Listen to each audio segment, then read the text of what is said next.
O'zbek tili qadimiy tarixga ega. Buyuk mutafakkurlarimizning asarlari yozilgan muqaddas til. Kelib ketdi necha dunyolar. Kuldi hayot, yig'ladi o'lim.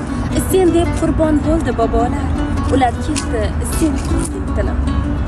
Belanchaging uzra Koshg'ari, kuylab o'tdi qadim navoni va navqiron yaproqlaringga dil qonini berdi Navoiy. Samarqanddan ketarkan Bobur, dilda bo'g'ib hasrat sasini, olib ketdi ona yurtidan turkiy tilim birginasi.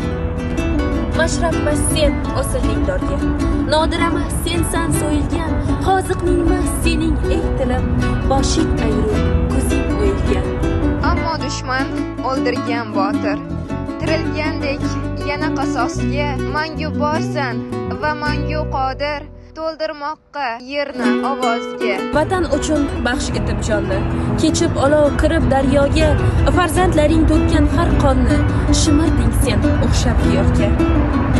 Ona tilim, omon bo'lmangu, sen borsanki men ham hayotman. Dildan qolsam xuddi oybekdek, men ko'zlarim bilan so'ylayman.